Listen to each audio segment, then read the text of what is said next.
The Hornets' losing streak extends to 5 games. Their shooting woes continue, and they lose another winnable game. That's all familiar, but that's not all there is to this story. That's coming up on Locked On Hornets. You are Locked On Hornets, part of the Locked On Podcast Network. Your team every day. In a minute, cuz we live.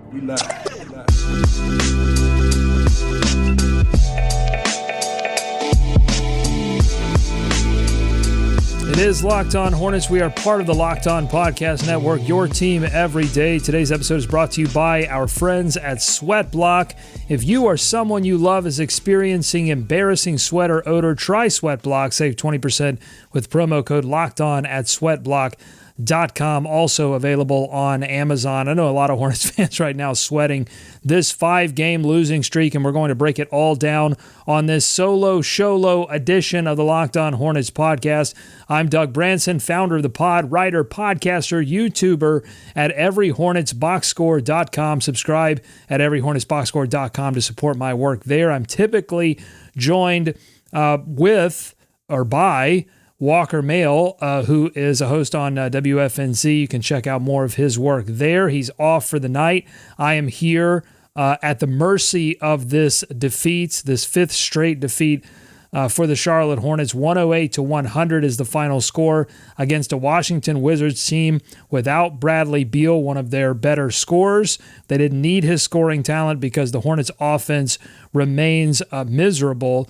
So there's a lot to get to in this one. I think there's a macro story and there's a micro story. There's kind of a big picture reason why they lost this game, why they've been losing these past few games. And then there's something deeper within this particular game that I think is somewhat interesting. So I'm going to get to the something deeper in the next segment. I want to start with the macro because I think, a lot of Hornets fans are wondering right now, like, what is going on in this 5-game losing streak other than the injuries? Like, the obvious thing is the injuries. LaMelo Ball remains out. Gordon Hayward remains out with his shoulder injury, and Cody Martin hasn't played since he played 1 minute in the season opener now with quad soreness. So those injuries continue, and it certainly has been the story of the season. But that's not the macro element that I want to talk about. It's that the Hornets, as they are currently constructed, and injuries have something to do with this, but as they are currently constructed, they cannot shoot the basketball. Look at all the battles that they won in this particular game. Again, an 8-point defeat. Well, number one, they take 21 more field goal attempts than the Washington Wizards, and they lose by 8. They win the battle in the paint, 70-58, and they lose by 8. They win the second chance battle, 22 points to 14 points, 9 of 17 on those second chance opportunities. They had 17 offensive rebounds in this game, 7 of those coming from Mason Plumlee, 3 of those coming from Nick Richards. They lose the game by 8. They win the fast break battle. Pace was excellent in this game for the Hornets. They win that battle 16-13. Wizards got some of that back in the third quarter because of, here's the deal, missed shots. That's what plagued the Hornets in this game. They were 5 of 32 from beyond the arc. Before Terry Rozier came back, they weren't even taking a ton of three-pointers. That was part of the problem, is that teams like Chicago could outpace them. Even though Chicago wasn't shooting that well from 3, they were shooting a little bit better, and they were shooting more volume, and that was getting the Hornets, even though if you look back to that game against Chicago, same kind of story. Won the battle in the paint, 1 second chance, 1 fast break, lost the game. Same story here, except they were shooting more volume because Terry Rozier's back, and he attempted 9 in this game. Kelly Oubre attempted 7. PJ Washington attempted 6, but Kelly was 1 of 7. PJ was 2 of 6. Terry was 1 of 9. Dennis Smith, 0 of 2. James Bouknight, 0 of 3. Jalen McDaniels, 1 of 4, and missed a critical one that would have put the Hornets ahead in the fourth quarter. So just missed three-pointers, and in that third quarter especially, those missed three-pointers were getting turned into transition opportunities for Washington. Because really, the Hornets were winning the fast break battle by a lot, and they were a lot more effective in transition overall. Like if you look at the cleaning the glass numbers for this game, they were doing some of the most effective transition work they've done all season. And Washington was really not getting into transition at all. And when they were getting there, weren't doing much with it until those third quarter missed wide open corner 3-point shots. You heard Dell talk about this on the broadcast if you watched the game. Those were getting turned into easy transition opportunities. Now, you can blame that on the transition defense if you want. And certainly, I think after the game, Clifford was looking at the third quarter transition defense as one of the major reasons why you lose that game. But I think if you look at the film, you go, man, if we had hit just 1, 2, or 3 of those 3-point opportunities, this game turns significantly. And it points to, again, this macro issue of the shooting, because shooting can cover up so many woes. And this was like a big storyline last season. This team is really, if you look at it, just as undisciplined as the team last season. The difference is all of those mistakes that you're seeing. Well, number one, they're coming from, deep bench players that probably aren't prepared for the role and the number of minutes that they're getting right now. And they're kind of showing you, unfortunately, they're showing you who they are. Either a player that is never really going to reach a ceiling of like major rotation player, or they're just showing you they might not be ready for the NBA right now, or those kind of minutes right now and need some more seasoning. But the other issue is that this team, even when they were healthy last season, was an undisciplined basketball team. They thrived off of chaos, and they had enough shooting to cover up some of those issues. Now, all of that shooting has gone away. Gordon Hayward, even when he was playing, wasn't shooting the basketball from three as well as he was last season and the season before. And then LaMelo Ball has been one of, if not the best 3-point shooter on this team, especially just like pull-up three, tough three, knocking those down. I mean, that was what LaMelo was all about last season, and you're missing that element entirely, and it's starting to show. As game after game, they're either not taking enough three-pointers, they're certainly not making enough three-pointers. So, that's really kind of the big macro issue, and I think it's easily explainable. Like if you look at some of the players that are struggling right now, DSJ hasn't hit a three in a while. He came into this season, not really being known as a 3-point shooter. In fact, known for the opposite of taking threes that maybe he shouldn't and it going away. And he was a little bit of a darling story early in the season for taking and making them, but that was probably always going to regress somewhat.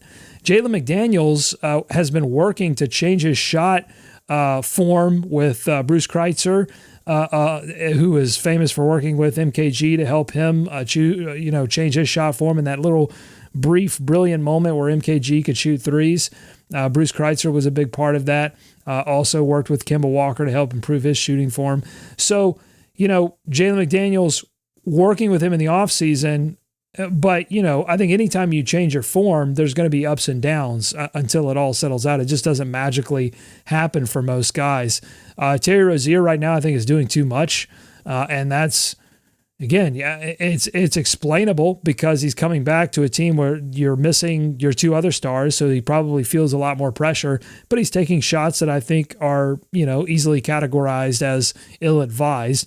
And then PJ Washington, his 3-point shooting has fallen away too. His role's been all over the place this season. He's had to lead the offense at times, but he's probably not really a player that is suited for that role. That's got to affect his rhythm somewhat. So I'm just giving you some explanations. I'm not really giving you excuses. These guys have to shoot better. This is the modern NBA. I mean, you've got to, and especially when your team is playing better defensively, but not built around defense, you really have to have 3-point shooting be a priority and knock down those shots. So injuries playing a role. Obviously, that's the macro story. A lot that you can point to in this game, and I want to get to that coming up. Can you pin this on the defense at the end of the game on Kuzma? Absolutely. Can you pin it on errors throughout the game? I'm thinking of Mason Plumlee's turnover in the fourth quarter. I'm thinking of James Bouknight's foul at the end of the third quarter. I'm thinking of giving up the offensive rebound off of 2 missed free throws. Just some of these things where you go, whoa, what is happening? And I'm just saying that those kinds of things, I think, happened, maybe not the frequency that they're happening now. They did happen last season, maybe not at the frequency, but that's because, again, you're depending on players, that have suddenly found themselves with major rotation roles that have never had those rotation roles before. But they happened, and I think they were covered up a lot by the fact that you had three-point shooters all over the floor, and this offense was one of the better offenses in the league. And now this season, it is turning out to be one of the worst without some of those key cogs. All right, coming up on the Locked On Hornets podcast. Don't go to sleep on the Hornets just yet. We're going to be talking about the micro issues. There was a particular moment in the fourth quarter that I think cost them a very winnable game. That's the thing. You know, some of these have been winnable, some of them have not. That game against Memphis, that was probably never going to be winnable. This one with that, Washington hasn't been playing great defense, losing a lot of games. This one was winnable. The Brooklyn one was winnable. And there have been some critical moments in these winnable games. We're going to get to one of those critical moments coming up in just a moment. But first, I want to tell you about Sweat Block. Look, so everybody that watches this show a lot knows that I have a baby, and that baby is growing up, and the baby grows up and starts to move around a lot. I watch the baby 2 days a week, really 4 days a week if you count the weekend. So I'm constantly running around, I'm chasing the baby, and it makes me sweat. Look, I sweat. It happens. I'm a human being. Human beings sweat.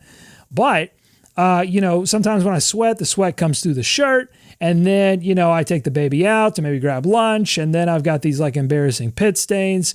That was until I started using Sweat Block. Now I use Sweat Block, and I don't sweat as much, and it's been beautiful. Sweat Block wipes are your little secret to confidence. The Sweat Block wipes work up to 7 days per use. You don't have to use a lot of them. You just use 7 days, you're good to go. Apply them on a Sunday, and you stay dry all week. If you or someone you love has a baby, or maybe doesn't have a baby, and they're experiencing embarrassing sweat or odor, have them try Sweat Block. Or if you're experiencing it, you try Sweat Block. You can save 20% with promo code LOCKEDON at sweatblock.com. They are also available on Amazon. More on another disappointing loss coming up on the Locked On Hornets podcast. Is Locked On Hornets. I'm glad we have YouTube now for everybody to see just how bold you are. Can you give us a gun show flash real quick? Yeah. Oh, yeah. Me and you, man. Look at that drape. Look at these. That's 100% grade A. Look, here I am Arm. doing it. Look at these noodle arms right here. Look, they just flow. We got it. Listen. Yep. Yeah. If you want long, chicken wings, skinny arms. if you've been starving for some chicken wings, this is the show for you, folks. YouTube.com/chicken wings. It's time for more of the Locked On Hornets podcast.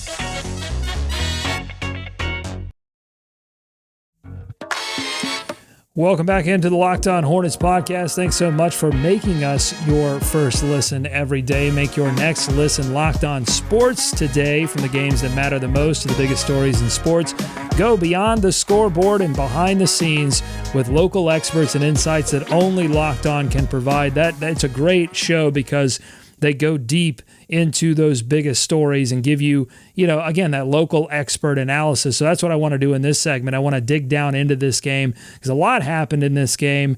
But I really feel, and it was it was one of these games again where the Hornets were down, 3, 5, 7, and they were trying to fight back. But I thought there was a particular moment in the fourth quarter that I think cost them the game and something that they're going to have to look at. I want to take you to 9:04 left in the fourth quarter.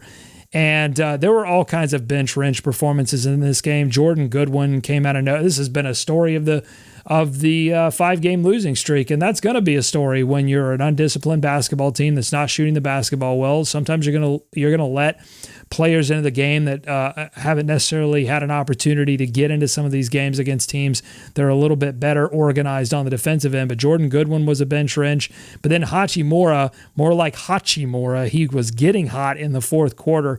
He got 4 straight points.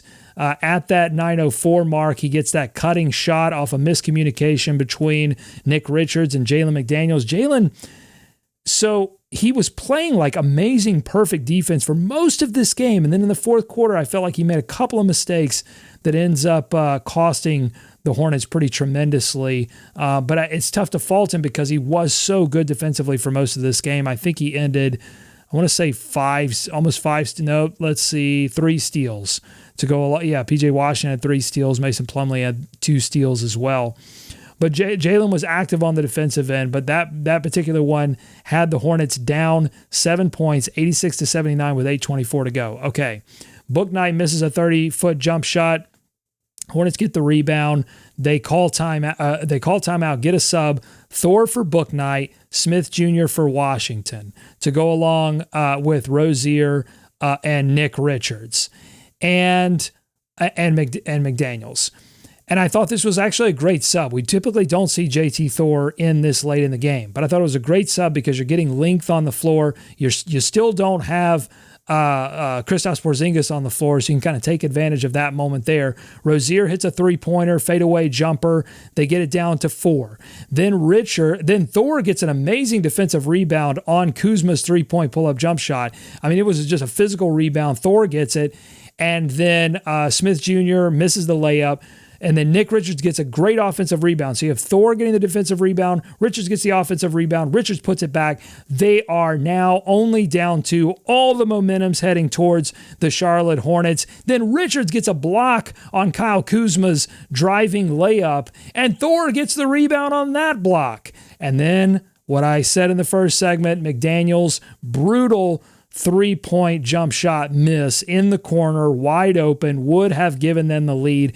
Gafford gets the rebound, Wizards timeout, and that timeout was definitely going to stop the momentum somewhat, but here's the moment that I felt like I think it's a moment, I don't know, maybe Clifford wants it back. I think he should want it back. He subs Maladone in for Rozier. That's fine. Rozier needed a breather. He had been playing a lot of minutes up to that point. Plumlee comes in for Richards. To me, that was a big mistake. Washington for McDaniels, and then Oubre in for Thor. The Oubre-Plumlee combination would go on to get absolutely cooked by Kyle Kuzma.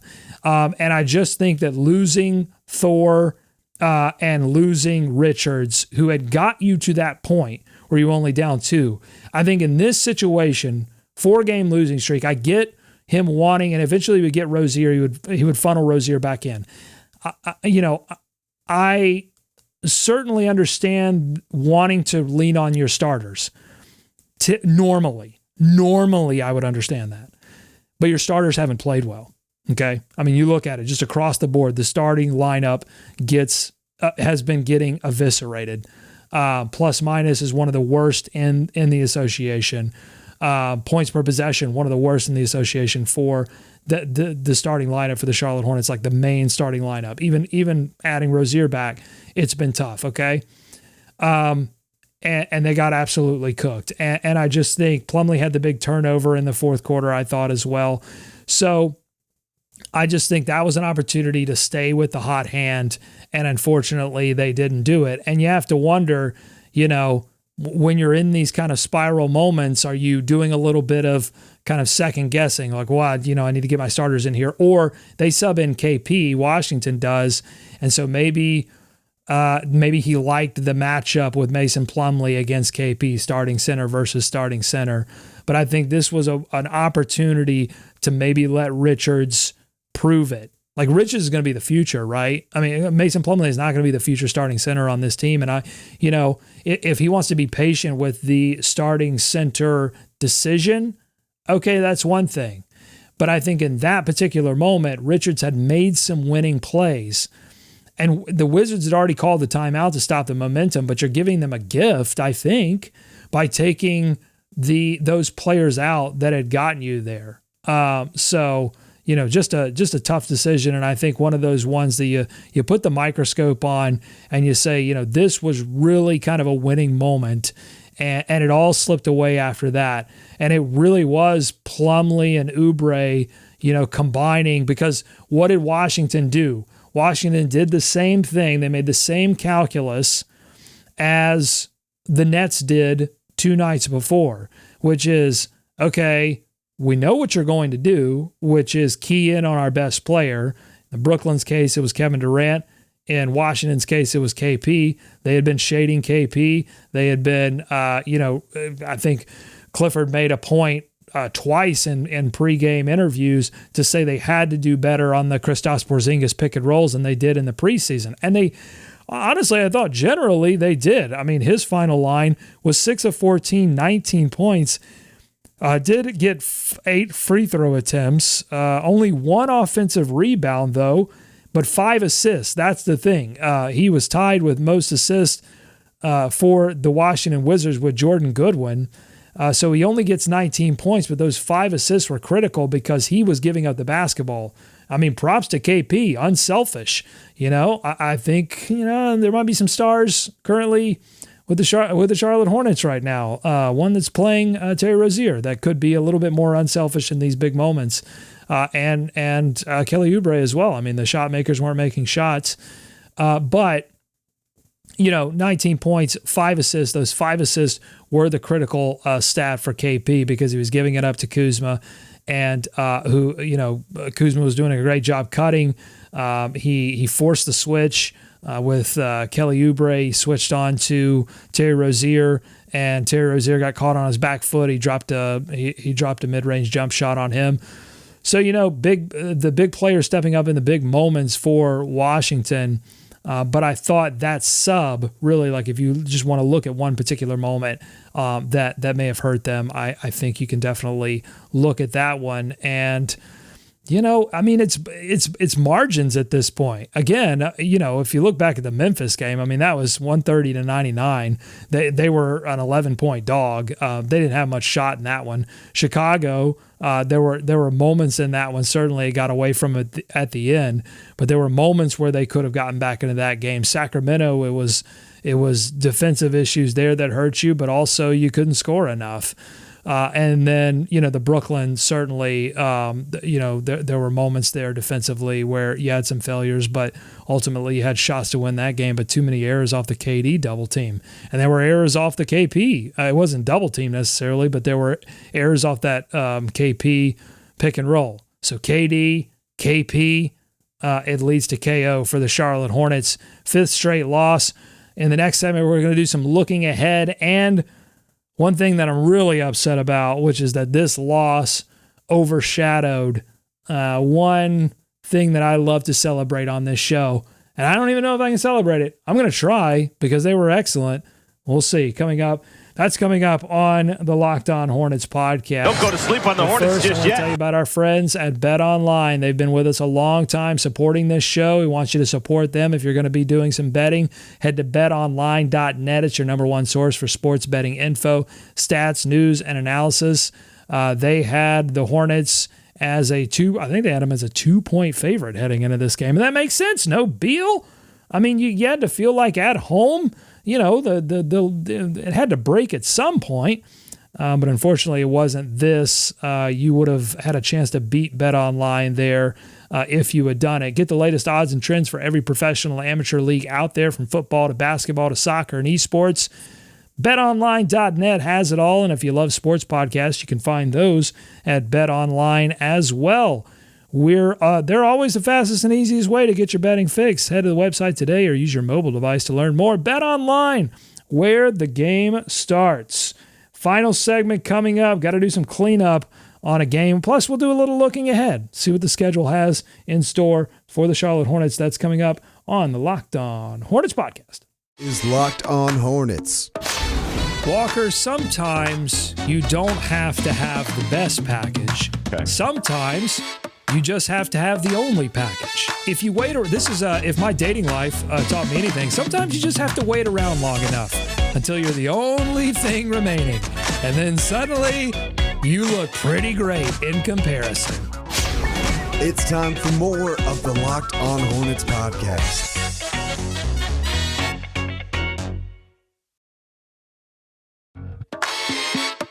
Back here on the Locked On Hornets podcast. Thanks so much for making us your first listen every day. Hitting the notebook here, the everyhornetsboxscore.com notebook, to give you a few notes from there that may have gotten covered up by a game in which the Hornets lose 108-100, 5th straight loss for the Charlotte Hornets. I think one of the most disappointing things about this game, honestly, it's that this loss is going to cover up 3 of the better Hornets dunks I've seen all year. And I think Eric Collins had the stat that they had 10 dunks overall in this game because, look, they had no other choice.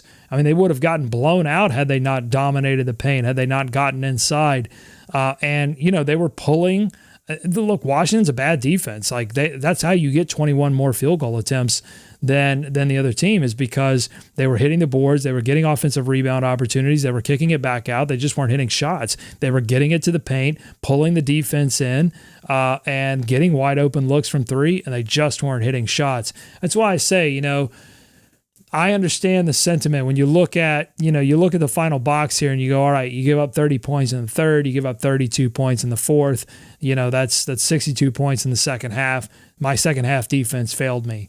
But I think you have to go a little bit deeper and go, okay, but you probably should have been in control of this game way earlier if you had knocked down some shots. You had opportunities to get back in the game and get the lead, and you didn't knock down shots. And the missed shots in the third quarter led to, some of the reason why they had 30 points in the third quarter was because they had multiple transition opportunities that were opened up by, say it with me, missed shots. Okay, here's the thing that this loss covered up, though.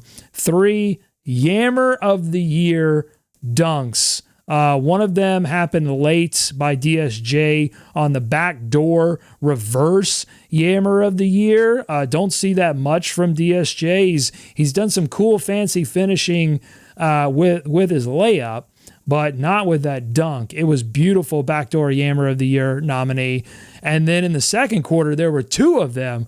Book Night just absolutely driving, yamming it. I mean, look, Book Night when he's driving has been amazing, and he's not doing any more of these quick threes. The 1 3 that he took right before he got subbed out in the fourth quarter was a contested 3.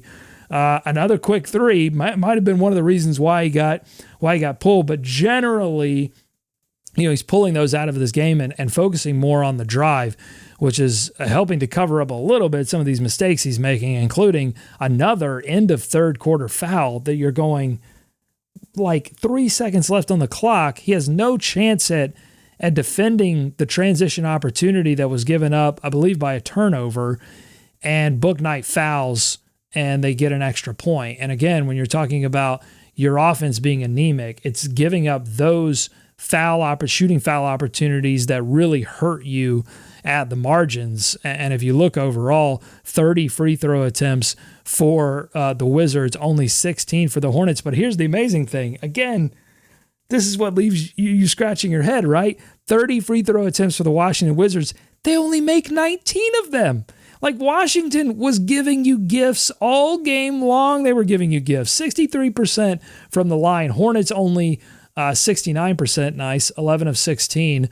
But Mason, again, 4 of 6 from the line. Like, yeah, he misses 2, but he's generally been hitting from the line in a way that he hasn't before. But you get 1 miss from Dennis, you get 1 from Book Night, you get 1 from Jalen, and all of a sudden, and again, you're not shooting a lot of free throws, which is a problem. And then when you miss them, they're just precious points that you're giving up. And then the final one, and was the best one, like, honestly, this one sort of overshadowed, and was Kelly Oubre, 1:53 left in the second quarter. Double pump, Yammer of the Year. Dell pointing out if he doesn't double pump on the jam, then KP's going to block that shot. But Kelly, I mean, it was so violent. It was so devastating. I mean, it made me like shudder. It made me sit back in my seat. Dunks don't normally do that. I've watched a lot of basketball over these many years. And so dunks, especially in that particular situation where it's not open floor, you got all the time in the world. I mean, Kelly, the skill involved in that, it would have even in the dunk contest, which doesn't know even how to judge itself, that would have been immediate 10s across the board. Kelly Oubre, I think, honestly, I'm trying to think, but because I note it down in my notebook anytime there's a Yammer of the Year nominee, but I really can't think off the dome if there's been a better one. I think that Kelly Oubre dunk is going to be leader in the clubhouse. But again, it all gets overshadowed, unfortunately. It could still win. That's fine. But it gets overshadowed because it happens in a loss. So a few other things to talk about. The Wembanyama folks, the folks that want the Hornets to tank are going to be, I think, pleased with a 5-game losing streak. They're going to be pleased with throwing away a winnable game, and they've done this against teams that have been without some of their better players. They've been missing guys. Brooklyn was missing Kyrie Irving for obvious reasons, but they were also without Ben Simmons. Although some people would say that maybe helped Brooklyn. Give me some of those young guys that can actually shoot the basketball an opportunity to play, but you're still missing talent. Washington was missing Beal. Chicago was supposed to be without Levine, but they're missing Lonzo Ball. So, other teams are missing players. Other teams are playing back-to-backs. Washington came into this game off of a back-to-back, so you would think the Hornets would have a little bit more energy and a little bit more gumption, physicality down the stretch of this one, and it wasn't the case. Wembanyama folks, the tank folks, this is obviously, if the Hornets do opt for tank mode, these are going to be sort of critical losses to making that tank happen and to upping the odds, because the schedule really gets more difficult as the year goes on. But what I worry about is that Clifford doesn't look like he's having fun at all. I mean, I think we're ruining basketball for Steve Clifford permanently, and maybe Hornets fans don't care about that. But I mean, he doesn't look like he's having fun out there. This is probably, I mean, it's what he signed up for, certainly. He didn't sign up for all the injuries, but this is not the same kind of team that he coached when he was here the first time. There are not as many veterans, and they're different kinds of players, just in terms of temperament on and off the court. And off the court, I don't think it really matters, but temperament on the court is certainly different. And so he hasn't had an opportunity to coach LaMelo Ball in the regular season. And so, I think that's going to be, there's still opportunities for this team to turn things around. And, really both playoff teams, certainly the 16 team, but I think also the team that Clifford ran to the playoffs with the Bobcats made late season runs. So it would not be unusual for a Clifford-led team to make a late season push into the playoffs, because Clifford, that's kind of his MO, right? He gets teams to improve over the course of a year. He doesn't necessarily bring teams in fully formed, ready to go. That's not been his calling card. And I think really that can only be your calling card if you have overwhelming amounts of talent. And that's kind of the final thing I want to leave everyone on, is that you can look at the injuries and say, yeah, that's rotten luck, and the shooting woes and the defensive woes and the mistakes, all root back to the injuries. And that's, I have a tough time arguing with that. But also, you sort of, as a franchise, you leave yourself vulnerable to those kinds of injuries, because, as I said, other teams are missing players too. Other teams are missing some of their best players, and they're still somehow managing to win these games against the Hornets. And I think that's because, you're not reliant on one all-star. You have other talent that can demand attention. And that's been a big problem for the Hornets. And when you don't do anything in the offseason and you lose, was not one of your best shooting talents last season, but certainly was one of your better efficient offensive talents in Miles Bridges, you lose him, and you only re-sign Cody Martin. This is what you're left with. The Hornets had an opportunity to do something in the offseason, and they chose not to do it. There were rumors flying all over the place that they were in discussions with Utah for Donovan Mitchell, and we can see what Donovan Mitchell is doing right now for the Cleveland Cavaliers. Now the Cleveland had talent. They already had, several pieces there, but Donovan has taken them to another level. That's what top 25 talent in the NBA does. It takes your team to another level. It makes good players like Terry Rozier and great players like LaMelo Ball, it makes them even better. And so, that's kind of just what I want to leave you with. That, yeah, we can look at the injuries and say, okay, that's the big story. And once everyone rotates back into the, rotation, things will be okay. But I would say, hey, I think the franchise kind of left themselves in this position. The other thing I would say is on the injury front, we haven't gotten any information, any new information about Cody Martin's injury. We haven't gotten any new information about LaMelo Ball's injury, other than he's closer. I saw him shooting around. I saw him doing some things. He's closer. When you don't give people more information on timelines, I think it can lead to restlessness. It can lead to questions about like, well, is this player really serious about unfair questions? I'm just saying that I'm seeing these questions online about like, well, does LaMelo really want to come back? Or should we start giving him monikers like street clothes? I think those are totally unfair assessments because but here's the thing. When you don't communicate, you leave yourself open to unfair assessments.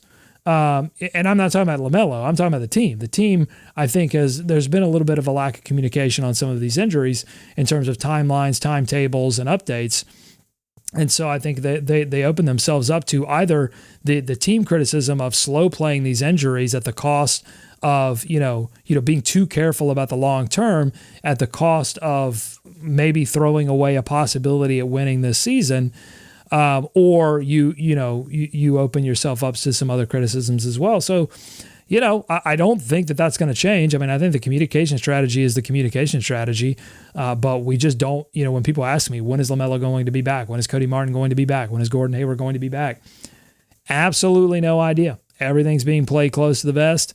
And so we will just be in wait and see mode for Portland coming up. Portland's been playing really great ball. They're playing Miami right now. They've got Miami twice after Portland.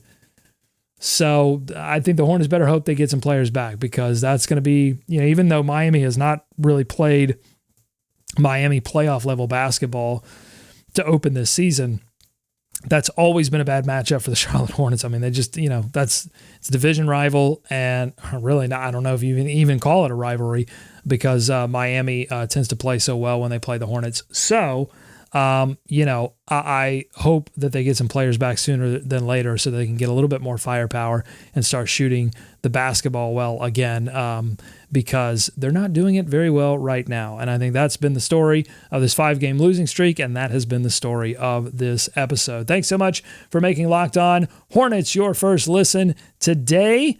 You can listen to us all week long. We are going to be recapping and previewing the games coming up this week. For your second listen today, check out Locked On Sports Today. From the games that matter the most to the biggest stories in sports, go beyond the scoreboard and behind the scenes with local experts and insights only Locked On can provide. Locked On Sports Today, available on this app, YouTube, and wherever you get podcasts. Hey, 5-game losing streak. It might be bad Hornets basketball, but at least it's Hornets basketball. I'm still having a good time watching it. I'm still having a good time talking about it with you. Go Hornets, go America. Let's swarm Charlotte.